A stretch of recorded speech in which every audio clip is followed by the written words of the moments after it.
Hi, welcome. I'm Kathy Cheng. I'm leading up the chair of Ideagen China, and I'm really excited to talk to you about acceleration in education today. I am the Associate Director at Phillips Exeter Academy, and today I have two great panelists joining me, Yan Chen from Toronto International School, as well as Michael Chen from Summer Discovery, the VP of Operations. Michael, will you tell us a little bit about yourself? Hello, everyone. Good to see you here. I'm talking from Guangzhou, China. Uh, like you said, I'm Michael Chen, that's my name, and I am currently the country director China for Summer Discovery, which is one of the largest, summer program provider from the United States. Good to see everybody here today. Yan, we're excited to have you on the panel as well today. Hi everyone. I'm Yan Chen from Beijing, China. Also, I'm working with Toronto International Academy right now, and I was working as an educator in this industry for over 10 years. I guess we have always have exciting things and interesting to share with you guys. And talking about education in China, as well as in world around. Great. Well, we have a really exciting conversation today about what this last year in education has looked like in China. And it's a really unique perspective that we're going to be touching a little bit on the international piece, the local, as well as some of the hurdles, but really the success stories this year. So I guess let's start off with what did remote education and education itself look like in China locally? Michael, give us a little bit of your thoughts, and then I would love to hear from Yan after. Thank you, Kathy. That's a great question. I think I would talk about this topic from three different areas. So, of course, everything went online, like it or not. Last year, I was living in Beijing, and I think during the March and April of 2020, which when the pandemic was at its worst. I think we switched everything to online, and one interesting thing that I noted was in all the online or offline shops, laptops and pads has been sold out, which is really, really rare in our country because we don't have a shortage of supply of the electronic products. I sold my own old iPads during that time to a mother who was, looking for something for her kid to study on. So that's one thing interesting that I noticed.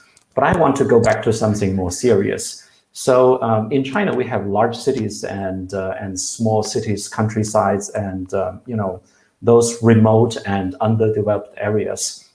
I noticed two things that I really want to share with everyone here.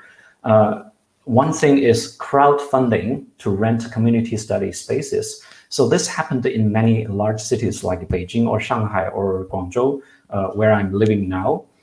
Basically, students will have to go home and they cannot go back to school for the nearly entire of the 2020.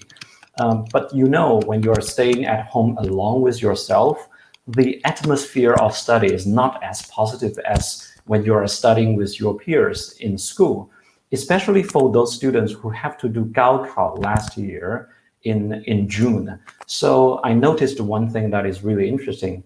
High school students in large cities who really want to help each other, they were crowdfunding on the internet, and then they raise money to rent community study centers for a group of peers for a safe environment. Normally, they invite 5 to 10 kids at the same age from the same city. They are not necessarily from the same school, but they are all preparing for the Gaokao in June last year. And I think this is very interesting because you never study this kind of organizational and entrepreneurial and project management skill when you're in the high school, when you're spending most of your time on your Chinese, English, or math or physics. But it's such a positive thing out of the negative of the pandemic. So that's one thing that I noticed in large cities. Just one more thing to share. So in those countryside and remote underdeveloped areas, in our country, we used to have a thing called shared cable and screen. I believe even the Chinese people, many of us have never heard about that.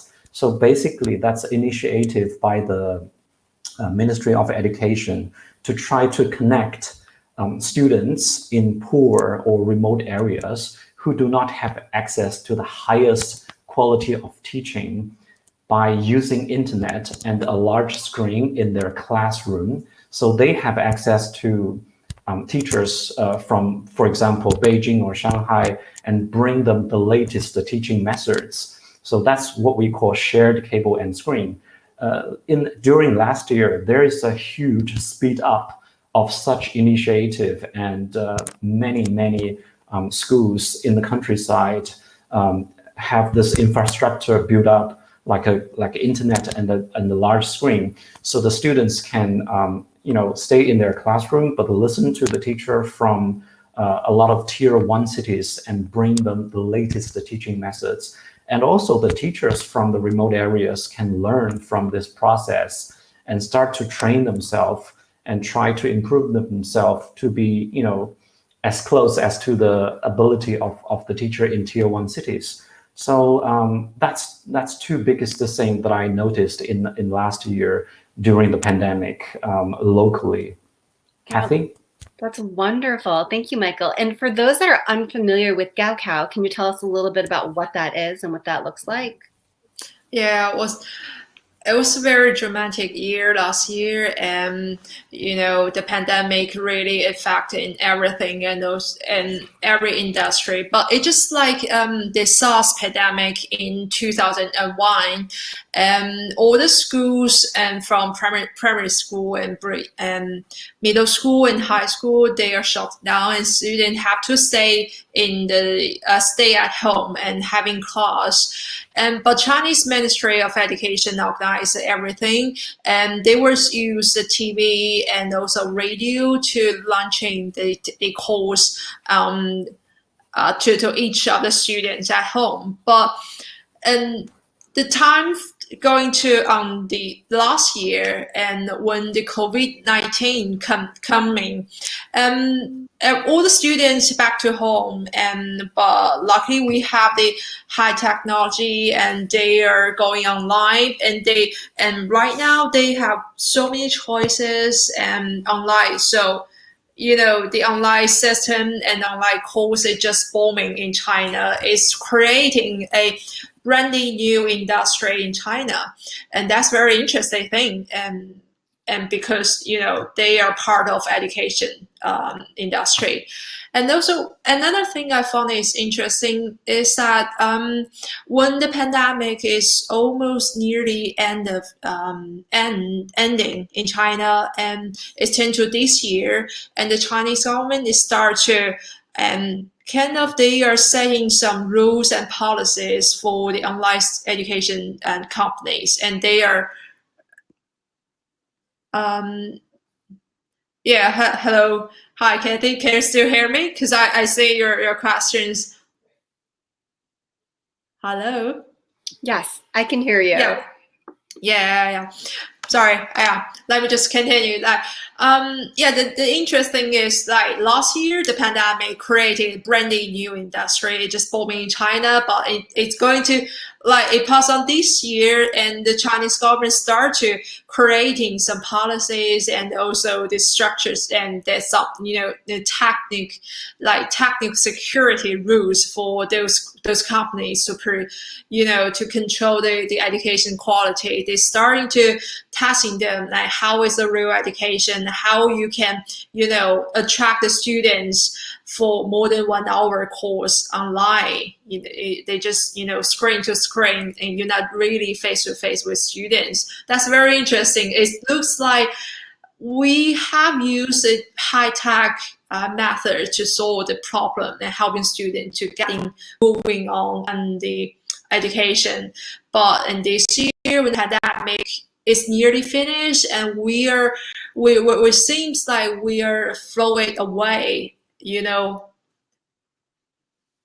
That's very interesting. I found it from last year. Absolutely. That is definitely a change. And it looks like there's a lot of really good things happening too within this. Yeah, and thank you so much for sharing that. Just wondering, can you share a little bit about what Gaokao is, given that our audience is coming from all over the world? Gaokao it is really a big thing in China. And Gaokao means the high school entrance examination for all the Chinese students. Like we have 6 years in primary school and then 3 years in middle school, and after that you will go into Zhongkao. That is the middle school entrance examination. Oh, sorry, high school entrance examination. And then you go into high school. That is 3 years learning. After that, you will have a Gaokao, that is university entrance examination. Thank you, Becco. And that is very important because we have a huge population in China, and Gaokao is kind of only way that a normal student can take going to the right path and going to the higher level education system. And I was seeing some database from the Chinese Ministry of Education. They have published that they say like over the 10 years, and the Gaokao have just like 1/3 of Chinese students going to the university, which means if you are studying in China, you have only like 30% chance to go into the higher education, higher level education system. So it's pretty much very straight and very good. Also very good opportunity for Chinese students to changing their life and going to the higher level, like tier 1 group. Understand. So it's very much a university entrance exam that's standardized across the country. Okay. Yes. Understand now. Thank you so much for sharing. And thank you for such an in-depth perspective on what's happening at the local level. And I would love to hear more, especially from both of you on the international side. What has education in China looked like for international students and for universities, I guess, as well as high school students that traditionally have been traveling to international schools? So I'd love to hear that shift, especially in this last year. Michael, would you like to start us off? Sure.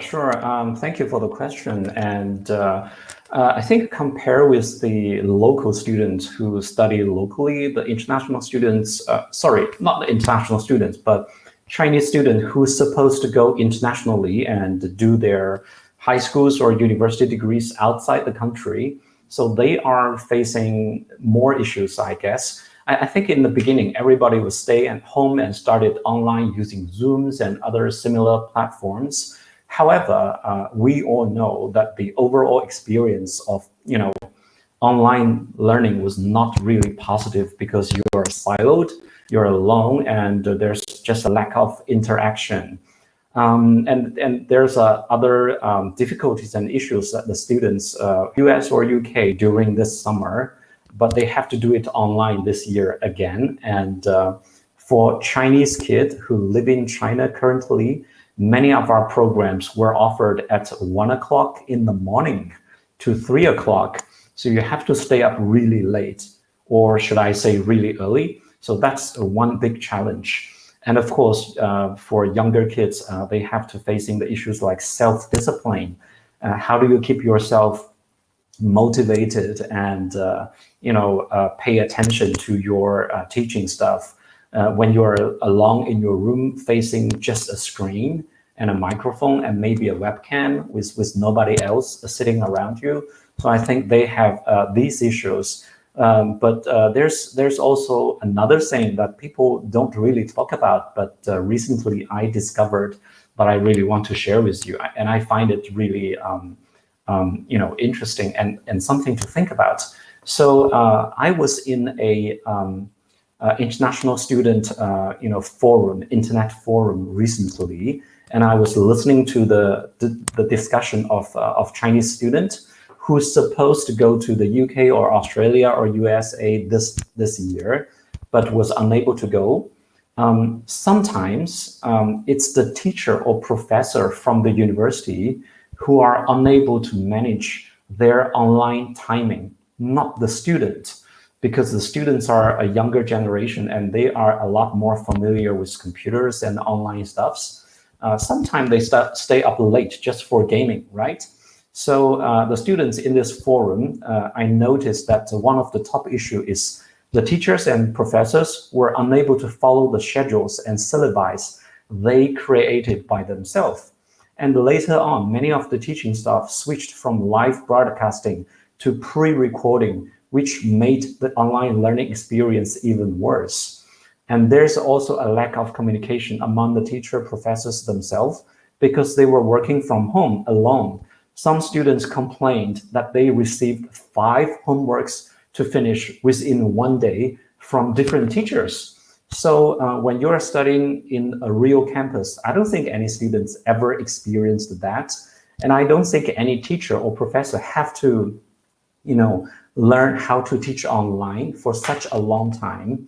I'm not sure whether we have a solution to that yet, but I think that's something really interesting to learn and something really worth people like us in the education industry to think about in the future. If the pandemic continues and if we have to study online for this year or even next year. So that's my observation during last year, from the students who have to study internationally, but from home. Thank you, Kathy. Thank you, Michael. Those are definitely some hurdles that students are facing besides the time, the teacher communication components. That's a huge thing to think about, and we should really think about ways to address that as well. Yin, you come up from a really unique perspective coming from Toronto International Academy. I would love to hear what the school has done for Chinese students, especially in this last year in terms of remote learning. Yeah. In TA, that is a very special case because we got half of our students from China. But last year, almost all of the Chinese students, they're back in China. They're having online course, like, every student did it. But the immigration of Canada has a number of initiatives to attract more international immigrants because they have got so much economic issues during the pandemic. So they are still working on attracting more international students back in Canada. So just to be honest, we haven't seen any of the number getting down during the past years because the last year students, they coming from China. I mean, they back into Canada to have just continue their high school study because they already give up their Chinese student status. Because one day they want to go into study in abroad in Canada or UK or US, any other country outside of China, they have to give up their Chinese status. So they have finished their study in China in 2019. They have no choice when the pandemic coming to going back to China, to continue their study because they already choose international school.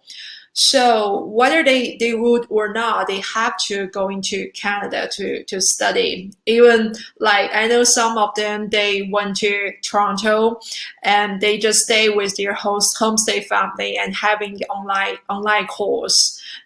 Just they don't really study in the campus in last year.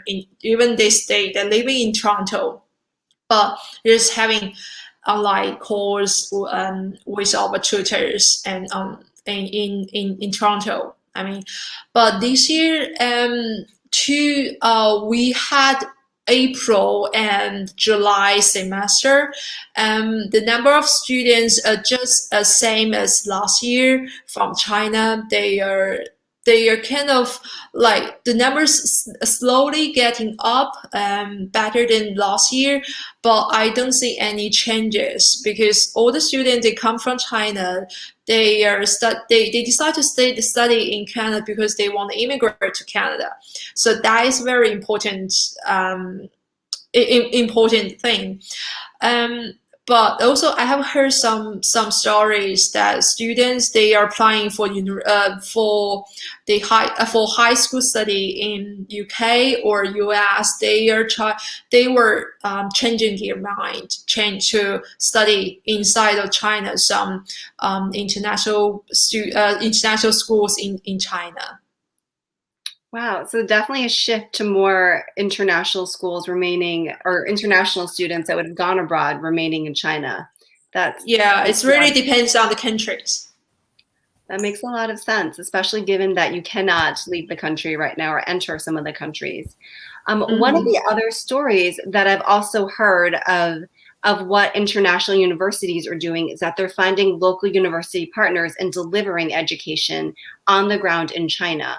Michael, do you have a little bit of insight into what that looks like as well? Because I think that's a great way as education is accelerating within China and we are making some strides that, universities and other organizations are taking very unique approaches. Yes, sure. We have a couple of international universities have their own campus in China. Not many of them, but we do have like NYU in Shanghai, or we have a couple of UK universities have their satellite campus in some parts of China, like Nottingham in Ningbo, eastern China. I can name more of them, and they started to teach their international students locally from here, either using UK or US teaching staff who travel here, or they are using the Chinese teaching staff to teach the international curriculum. And there are other universities, especially top-tier universities from the US and the UK. Actually, they have partner universities in China for other purpose, not for day-to-day teaching, but they are utilizing this kind of partnership this year and start to teach their international curriculum inside China, just because the students were not able to travel and because of the difficulty with the time difference and other logistic issues. So that become a norm for some of the Western universities with their partners in China. However, I have to say that this only counts as a very, very small percentage of international or Western universities. I think only a handful of them have such resources, like partners or teaching facilities here in our country to deliver their curriculum. I think many of the other students who study with non-top tier international universities or like high schools, I don't think they have any partner here. So they will have to do what I just introduced. They have to do it online from within our country until someday, let's hope sooner, that all the travel ban will be lifted. Thank you for that. I think it is true that only some of the top universities will have those resources, but it is interesting to see what universities and schools have implemented. Let's kind of end this wonderful power panel with some successes. So, it has been a hard year. Education is different than what we imagined, but it sounds like from some of the stories that both of you shared that there are definitely some wins and successes. What do you think the biggest opportunities through this have been for students and families and educators? Yeah, I think there are so many opportunities because one of the interesting news I heard in Suzhou that they have been that in the March in Suzhou, they have branding new nine private schools have been setting up in Suzhou in just 1 month.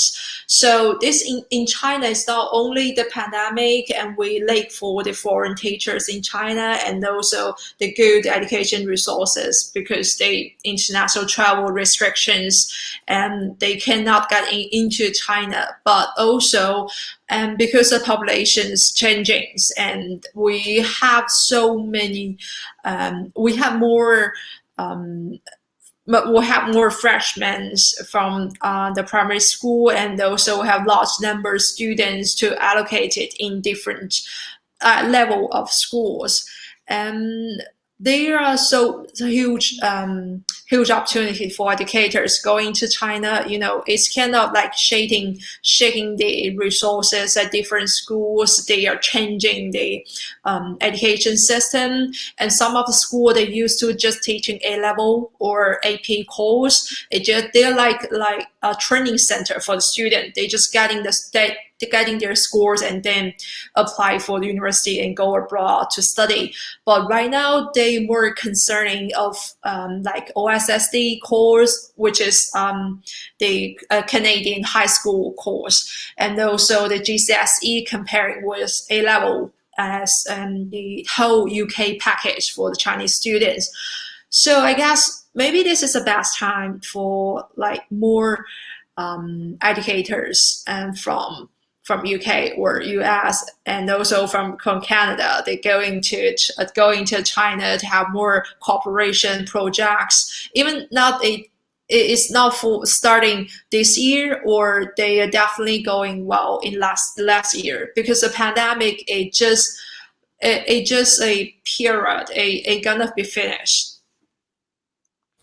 Thanks, Ian. That seems like a really positive outlook on the change in education too. Michael? Yeah. Yes, I think everybody will find some takeaways from last year's and this year's continuing pandemic. And I think for the students, they might find themselves adapted to the new life of learning. I believe they developed a lot of new skills that they never thought before, like time management, project management, or even entrepreneurial thoughts, which is really positive. The pandemic is driving the governments and authorities to think more about things like co-teaching or shared cables and screen to help the students in remote areas, which is a good thing to do. And also, I have to agree with Yan 100%, because this is such a good opportunity for international educators to find that they might need more partners in countries like China, or not only China, but everywhere else. So to find more teaching platforms and methods, just in case something similar happens in the future. And I believe that the pandemic will finish sooner or later one day with the vaccines and quarantines and everything. We don't have many more cases here, and we are seeing less and less cases in all the other countries, especially when we find ways to deal with the Delta variation. So I have a positive view to the pandemic, and I think many of the techniques and skills and way of thinking we learned during the pandemic will help us to do much better during a normal time. And that's my takeaway from this. Thank you, Kathy. Thank you. Thank you, Yan. Thank you, Michael, for truly giving us some insight and really ending on a positive note, especially with this year and this very accelerated pace of education in China, and giving us a look on the ground and internationally. I really appreciate your time, and thank you so much for joining Ideagen China. Thank you, Cassie. Thank you, Yan. Kathy. Thank you, Christian, if he can hear us. Thank you.